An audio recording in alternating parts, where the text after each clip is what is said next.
데이터 경제 전망과 데이터 카테고리. 데이터 경제의 특징은 데이터가 주도한다는 것. 디지털 경제의 특징은 연결과 기록에 있다. 사람과 물건, 자연현상, 그리고 기업과 같은 추상적 존재까지도 모든 것이 연결된다. 또한 모든 것들은 기록을 남긴다. 기록은 디지털 데이터 형태로 생성될 뿐만 아니라 연결을 통해서 데이터 송신과 수신이 활발하게 이루어진다. 이로 인해 데이터가 새로운 산업을 만들기도 하고 기존 산업의 비즈니스를 혁신한다. 데이터는 기업 활동의 기민성과 연관성을 획기적으로 향상시킨다. 또한 현재의 비즈니스가 아닌 새로운 비즈니스 모델을 가능하게 한다. 데이터 경제에서 승자는 데이터를 확보하고 활용하는 능력에 달려있다고 할 수 있다. 고객을 확보하는 목적은 더 많은 판매가 아니라 더 많은 데이터를 획득하기 위함이다. 데이터가 충분하게 모이면 이를 활용하여 새로운 고객을 만들어낼 수 있기 때문이다. 굳이 자신의 고객으로 만들 필요도 없다. 다른 기업의 고객에게 자신의 서비스를 판매할 수 있다. 또는 상품과 서비스를 스스로 모두 연구하고 개발할 필요도 없다. 잘 나가는 상품과 서비스를 자신의 고객에게 판매할 수 있다. 이는 모두 데이터 활용 능력에 따라 결정된다. 데이터 경제 성장은 분산과 혁신에 달려있다. 데이터가 경제 성장을 촉진하는 데는 두 가지 요소가 작동한다. 첫째는 데이터 거버넌스가 얼마나 분산되어 있는가이다. 데이터가 발생한 곳에서 머물러 있지 않고 데이터를 필요로 하는 곳으로 자유롭게 이동할 수 있어야만 성장 동력으로 전환된다. 이를 위하여 정부 등 공공기관은 보유 데이터를 공개하는 오픈 데이터 정책을 펼치고 있다. 또한 개인이 자신의 데이터를 활용할 수 있도록 개인 데이터 이동 및 통제를 보장하는 마이데이터 제도화도 빠르게 진행되고 있다. 두 번째 요소는 데이터를 활용한 혁신이 얼마나 확산되느냐이다. 기존 비즈니스 혁신과 새로운 비즈니스 창출의 원동력으로 데이터를 사용하는 정도가 중요하다. 이를 위하여 데이터 활용 규제 및 제도의 가시성 확보, 데이터 기반 기술 선진화, 데이터 기반 혁신 활동 촉진 방안 도입, 데이터 생태계 조성 등이 필요하다. 데이터 거버넌스와 데이터 혁신 정도에 따라 데이터 기반 성장 시나리오는 달라지게 된다. 가장 낙관적인 시나리오는 거버넌스가 분산되고 혁신이 확산되는 경우이다. IDC의 2018년도 연구에 의하면 베이스라인 시나리오의 경우 데이터 경제는 2025년에 EU 지역 GDP의 4%를 차지할 것으로 전망된다. 거버넌스와 혁신의 정도에 따라 가장 낙관적인 시나리오인 고성장 시나리오로 가게 되면 5%를 차지할 전망이다.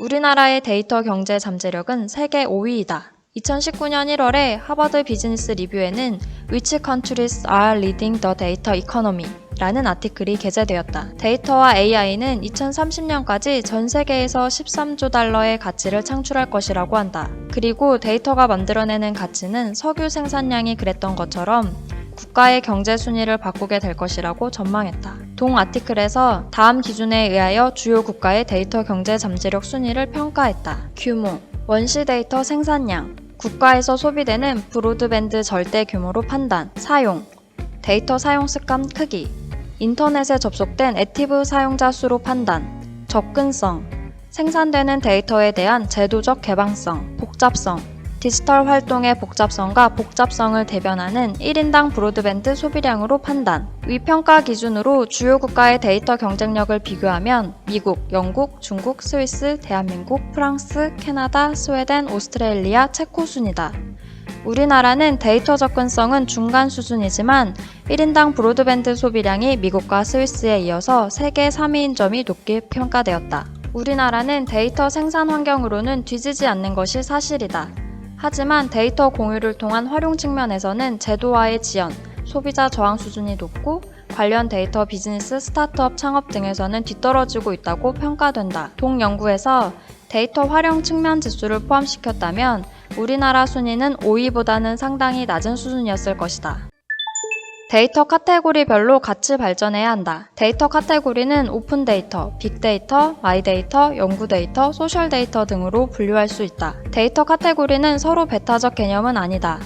예를 들어서 오픈 데이터는 빅데이터일 수도 있다. 소셜 데이터는 마이데이터의 한 유형일 수도 있다. 데이터 카테고리는 데이터를 바라보는 관점이 다르다. 은행이 보유하고 있는 개인의 금융거래 데이터는 은행이 고객 분석 목적으로 사용한다면 빅데이터이다. 하지만 개인이 자신의 자산 관리를 위한 목적으로 사용할 수 있다면 마이데이터에 해당한다. 데이터 경제로 나아가기 위해서는 각 데이터 카테고리별로 올바른 제도화 및 정책이 추진되어야 한다.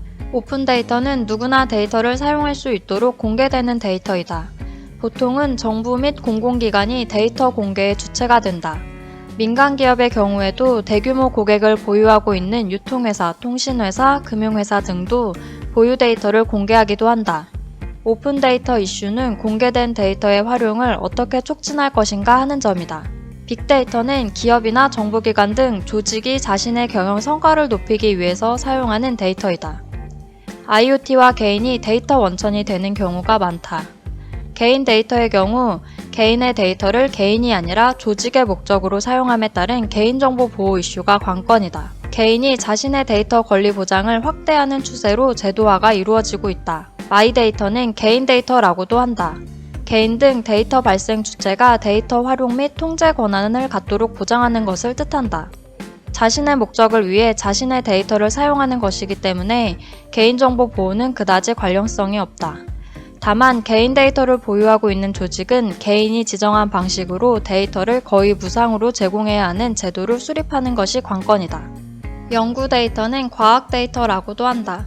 연구자들이 연구를 위해 생성한 데이터를 뜻한다. 연구 활동은 데이터를 기반으로 이루어지고 있으며 실제로 데이터를 확보하는 데 연구의 대부분 노력이 투입되고 있다. 연구자들이 연구 데이터를 공유할 수 있다면 연구 활동의 생산성과 효과는 상당히 높아질 것이다. 이를 오픈 사이언스라고도 한다. 연구자들의 연구 데이터에 대한 지적재산권 등이 이슈이다. 소셜 데이터는 개인이 스스로 소셜미디어에 남긴 데이터이다. 소셜 데이터는 개인의 사생활 침해, 특정인 데이터 프로파일링 또는 특정 소셜미디어의 개인 데이터 유출, 개인 데이터의 오용과 남용 등이 이슈이다. 개인이 스스로 올린 데이터이지만 자신의 데이터를 자신이 삭제할 수 있도록 하는 잊혀질 권리의 보장 또한 중요한 이슈가 되었다.